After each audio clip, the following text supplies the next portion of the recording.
প্রেমের গানে সিদ্ধহস্ত কুমার শানু। তাঁর গান শুনে প্রেমে পড়েছে গোটা একটা প্রজন্ম। বাস্তব জীবনেও প্রেমিক মানুষ তিনি, তাই তো বারবার প্রেমে পড়েছেন। তবে 1984-তে রীতা ভট্টাচার্যর সঙ্গে বিয়ের বন্ধনে আবদ্ধ হন কুমার শানু, কিন্তু দাম্পত্য সুখের হয়নি। দীর্ঘদিনের তিক্ততার পরিণতি ছিল ডিভোর্স। 10 বছর পর 1994 সালে রীতা ভট্টাচার্যর সঙ্গে কুমার শানুর বিবাহ বিচ্ছেদ ঘটে।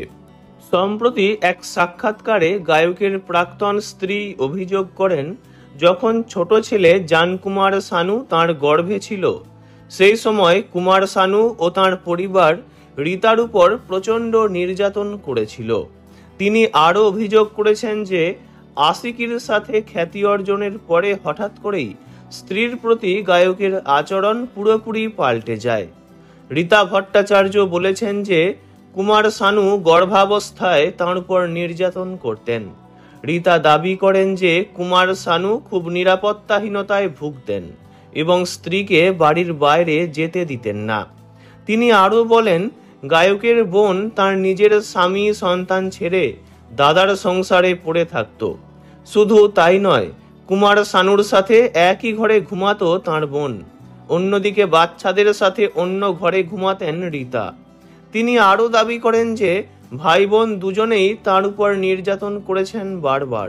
রীতা ভট্টাচার্যর কথায়, গর্ভাবস্থায় শানু আমাকে আদালতে নিয়ে যায়। তখন আমার মনে হয়েছিল আমার পুরো পৃথিবী চূর্ণ বিচূর্ণ হয়ে গেছে এবং আমার পরিবার হতবাক হয়ে যায়।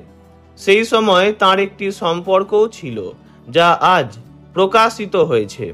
রীতা আরও দাবি করেছেন যে ছোট ছেলে জান গর্ভে আসার পর শানু তাকে খেতে দিতেন না। তিনি বলেন, তারা রান্নাঘরে তালা লাগিয়ে দিত। এক মুঠো চাল কিনে বৌদির বাড়িতে খিচুড়ি রান্না করতাম, তারপর খাবার খেতাম। এমনকি তারা আমার বাচ্চাদের জন্য দুধের প্যাকেটও বন্ধ করে দেয়। আমাকে দিনে মাত্র 100 টাকা দিয়েছে এবং শিশুরোগ বিশেষজ্ঞকে বলেছিল যে আমরা আপনাকে টাকা দেব না। তাদেরকে মানুষ বলাটাও ভুল হবে। আমি যখন বেবি ফুড অর্ডার করতাম তখন দোকানদার বলে পাঠাতেন, না পারবো না, স্যার বারণ করেছেন।